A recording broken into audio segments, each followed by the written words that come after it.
Assalamualaikum warahmatullahi wabarakatuh. Baik, kembali lagi di channel kita. Kali ini kita akan belajar mengenai tabulasi, bullets, and numbering. Nah, tabulasi, bullets, and numbering ini adalah beberapa tools yang terdapat pada aplikasi Microsoft Word, ya. Jadi beberapa tools ini dapat kita pakai untuk mengatur lembar kerja yang nantinya akan kita buat untuk menyelesaikan pekerjaan kita, khususnya dalam pengelolaan kata. Nah, tabulasi. Tabulasi atau biasa juga dikenal dengan istilah tab, ya. Ini sama, tab ataupun tabulasi, ini digunakan untuk mengatur perataan teks yang berbentuk kolom-kolom yang dibatasi dengan tanda tabulasi. Nah, biasanya tab ataupun tabulasi ini digunakan untuk membuat daftar harga atau daftar isi suatu naskah. Nah, kita bisa lihat di bawah ini ya, ada contoh daripada penerapan fungsi tools tab ataupun tabulasi.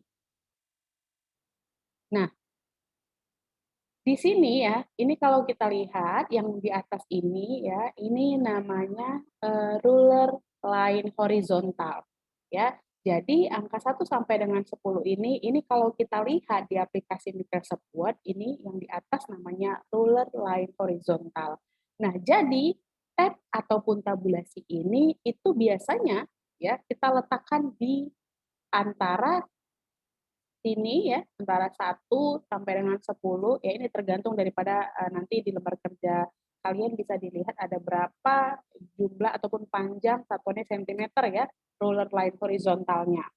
Nah, jadi tab ataupun tabulasi ini kita letakkan di sini, di ruler line horizontal.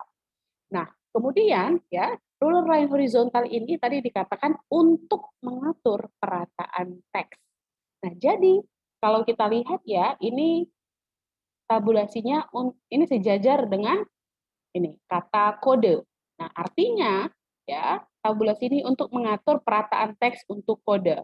Berikutnya, kalau kita ya, berikutnya kita mengatur untuk kata berikutnya, letaknya mau di ruler line horizontal yang berapa? Ya, ini 2,5. Nah, kita buat namanya keterangan nama barang.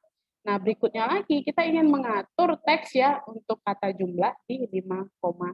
Nah, di sini dia. Seperti itu sampai dengan total harga. Ya, jadi ini contoh penerapan dari tabulasi. Nah, contoh tabulasi itu sendiri ya. Contoh tabulasi itu yang nanti kita akan pakai itu ada 3. Ada left tab atau tabulasi rata kiri, kemudian ada right tab ataupun tabulasi rata kanan, dan ada center tab ataupun tabulasi untuk rata tengah. Kita kembali ke sebelumnya. Nah, jadi yang untuk ini ya, untuk tabulasi ini namanya left tab. Artinya kita mengatur perataan teks itu ya dari sebelah kiri. Ya, dari sebelah kiri ya untuk mengatur perataan teks kiri. Ini dia. Berarti ini juga left tab ya. Nah, ini namanya center tab. Ya, jadi untuk mengatur perataan teks itu dia berada di tengah. Tengah ya. Nah, berikutnya ini dia right tab. Artinya kita mengatur perataan teks itu dengan rata kanan. Begitu juga dengan total harga. Ya. Nah, sekarang kita mau menerapkan ataupun kita akan mensimulasikan langsung beberapa contoh tab ataupun tabulasi di dalam lembar kerja kita.